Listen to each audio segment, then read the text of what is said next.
Creating a course is not just about taking a camera, recording some videos and just speaking whatever comes to your mind. In this video, I'm going to reveal to you the 11 attributes of a high impactful course. In my course, I have a 45% course completion rate versus the industry average is 5% course completion rate because I do things in a particular way. And in this video, I'm going to help you differentiate the fact on how you can become a high impactful course creator as compared to everybody else which is doing like substandard jobs. Okay, if you're a part of my community, the base standard is world class, and to be world class you'll have to incorporate all of these 11 attributes. So let's get in, take a lot of notes, and this is going to be fun. Give it up for Siddharth Rajshekar!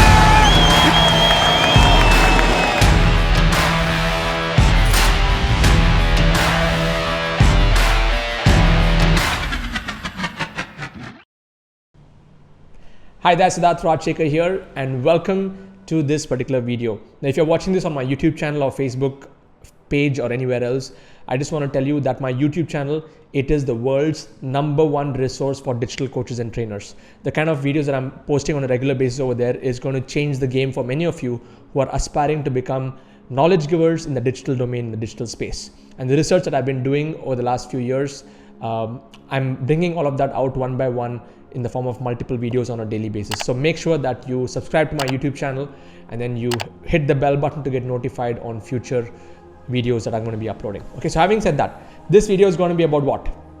It's going to be about how to become an impactful course creator. And there are 11 attributes to create courses that are high impact. And like I mentioned earlier, I have a 45% course completion rate in my all my courses put together, as compared to the industry average of 5% course completion rate. That means only 5 out of 100 people complete a course. Just like how when people buy a book on Amazon, only a small percentage of people complete that book. They just buy the book just for the sake of it. So in my case, the averages are exceedingly high because of creating courses in a particular way. So let's dive into it, all these points one by one, and understand how do you create effective courses. The first point is, when you're designing a course curriculum, it is not about how much knowledge that you have, or it's not about the duration of the videos that have to be there. It doesn't mean that longer the course, better the course. That's a big myth. In fact, if you can give the shortest path to someone achieving their goal, that is a much better course. Okay, so the first principle is, when you're crafting a course, it has to be engineered in such a way that people, when they watch that course, they should be able to get to their goal as fast as possible. Second, your course has to be crisp and clear information. You cannot beat around the bush. In fact, my whole teaching style is point shooter style. Even these videos, I've structured this well, but I don't really beat around the bush. I tell you this is the point, this is the point, this is the point, just go like that. And if you're able to create courses like this without beating around the bush, that can help a much higher completion rate as compared to anything else. So it also depends on the way that you communicate. Next, you have to do simple research, and you need to make people do simple research. In my Freedom Business Model course, in the second video, the title of the video is a self-discovery process to attain freedom. It's just a 3-minute video, but I make people go and do some research, and the kind of stuff that they learn by doing their own research is so much more than what I could have said in that video. There's a beautiful quote. Good teachers tell students what they have to do. Great teachers point students in a direction, and they make them think for themselves where they find the answers themselves. This quote went into my head a long time back, and my whole curriculum and the way that I've designed my courses is not so much of me talking to you and giving you gyan like what I do in these videos. I've given principles over here, but I actually make you do the thinking for yourself, because when you do thinking for yourself, it goes deep on a much deeper level. I still remember in my school and college days when the teacher was just talking to me, I was not learning much. But when they would make me do something, I would learn much more. I loved the practicals, especially chemistry lab and stuff like that. I used to love that because I was actually doing it rather than just hearing about it. So make people do research, make people do activities, and make them come back and share that in the comments when you're creating your course. That way it will build a lot of social proof. Like I have more than 50,000 comments in my courses right now, which is insane, and not just small comments, like huge comments. So what I'm here to tell you is that when you are designing a course curriculum, design segments inside your course where you're making them do the research work. The fourth point is you got to help people raise their belief about themselves. Most people don't have the confidence that they can do it. Even though they might have bought your course, they may still be thinking in their mind, oh no, can I really do this? Is this really possible for me? So rather than just giving technical information and the know-hows, your course has to have a strong element of mindset so that people can remove their negative self-beliefs, the negative self-talk, so that they can really believe that they can do it. That's what my mentor did to me.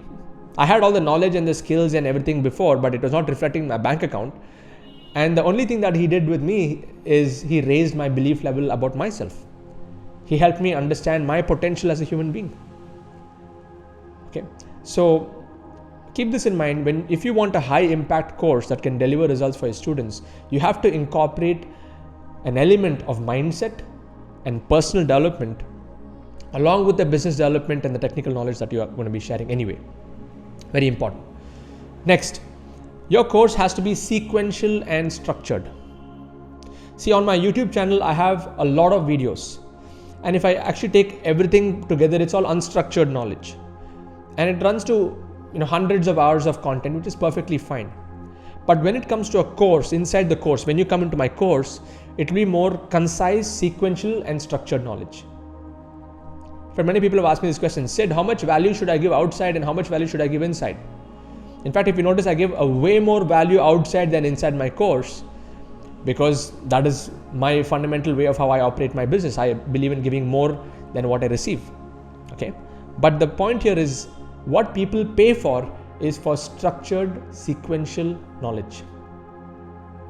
Because YouTube has unstructured, unsequential, if I have to use that word, knowledge, where anyone can learn whatever they want. So in case you are watching this video right now, you wanted to know exactly what are those 11 attributes, you're going to get that information. But how do you put the whole thing together? You have to come inside my system. And how do you do it in the fastest way? You got to come to my system. So when you're designing your course, people will pay you they will pay you money not for how much information you're giving them. It is how crisp you can give them the information, how sequential it can be, and how fast can they get their result. This is the new way of designing curriculums. Okay. Number 6 is include gamification rewards. Like inside my curriculum, when people start going through my courses, I have different gamification levels. What is gamification? It is making it into a contest and rewarding people rewarding and recognizing people for their efforts. So the first level of recognition that I give my students is the Freedom Finisher Award. So besides my courses, I do a hackathon every single month. And if somebody completes setting up all their courses and trainings and their courses and their systems within a span of 60 days, I give them an award called the Freedom Finisher Award. That's the first milestone. Then from there, that's only the setup phase. That's no guarantee that they're going to be making money or anything like that. Just a setting up phase. From there, once they start to go and market themselves, and once they achieve over 3 lakh rupees or $5,000 in revenue sales, then they hit the next milestone called my Freedom Hall of Fame, where I interview them, and you would be seeing many of these interviews coming up on my YouTube channel and other places. And then once they finish the Hall of Fame, I have another level called the Freedom Facilitator. That means if they've achieved the Hall of Fame, I give them an opportunity to drive meetups in my community to hundreds of people who attend these meetups. We have daily meetups happening, so that I'm going to give them a platform to be even more visible. And then I have something called the SIDS Platinum Alliance, where anyone who's made over 50 lakh rupees, we have more than 10 or 15 of them right now in my community who have done over 50 lakh rupees. Okay, we're looking at over $75,000-$80,000 implementing my system. And they are over $100,000, sorry. And in this Platinum Alliance, we actually brainstorm and discuss different ideas. So what I've done is I've created like different levels of achievements that people need to go through. Just like how gaming is. Like I'm a gamer, I love playing games, and I know that excitement of going towards and completing a particular level. So when you're able to incorporate gamification rewards into your courses, the completion rate will be high, the engagement level will be high. And honestly, I wish school was like this. The only reason I was an outstanding student in school, I was always standing outside class, was, I could never sit in boring classrooms. Seriously. And even though it was fun, I mean, I studied in ICSE, so I had 11 subjects, and it was such a pain for me to go through, honestly. I know some people, they went through it. Some of you who are into CBSE or even state syllabus, you know what I'm talking about. I somehow feel that system is not very inspiring. How many of you agree with me on this? If you agree, just type I agree in the comment box. I somehow went through it because I had to go through it.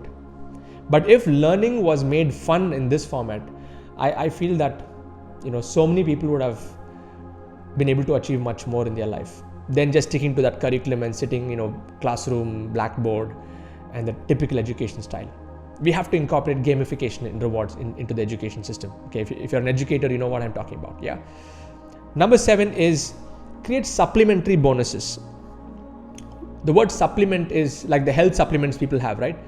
So if you're having calcium or any other, you know, vitamin supplements, it is to really enhance the food that you're already eating. So the same thing can be applied even in a course. When you're creating a course, you have a main course, like I have the main course or the main lunch or the main, you know, breakfast that you have. And if you're able to create supplementary bonuses, other courses, mini courses that can really enhance the learning experience, that makes it even better. Like if anyone buys my bundle, I have a 11 course bundle called the Freedom Bundle. The main course is the Freedom Business Model.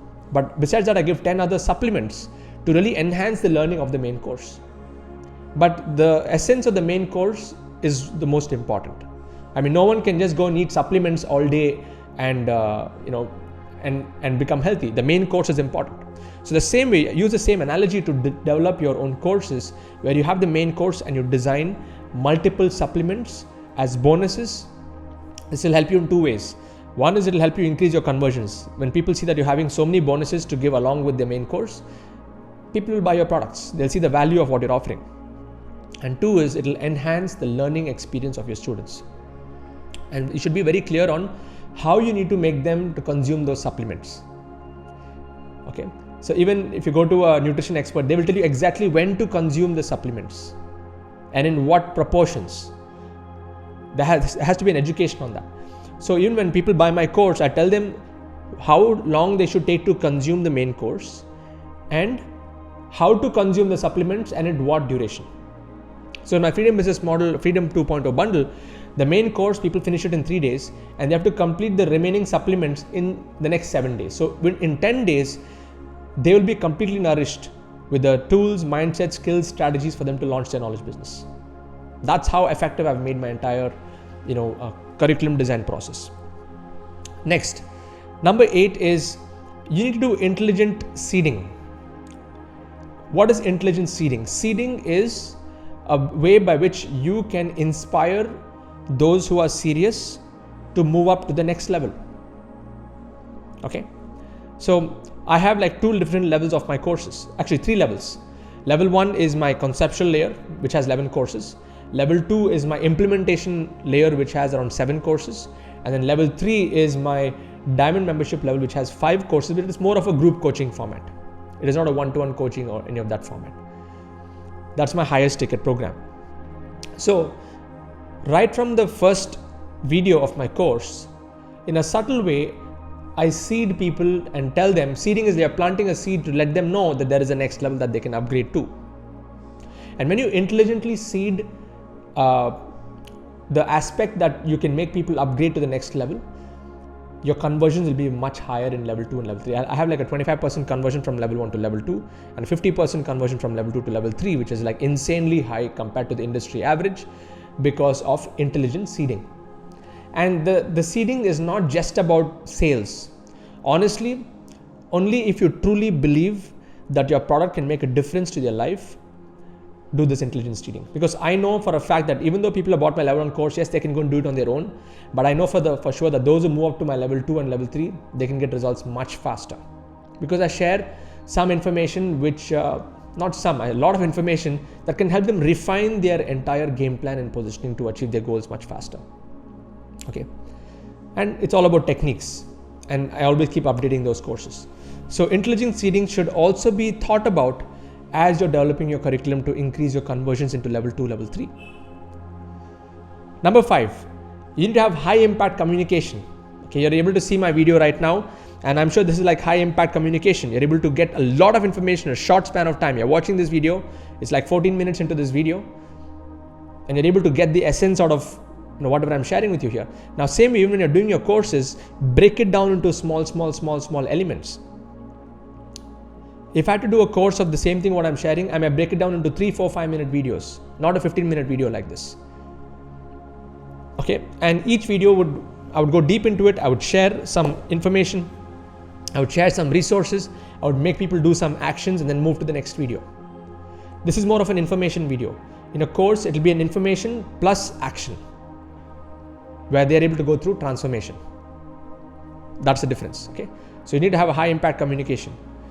Number 10 is people can see through you.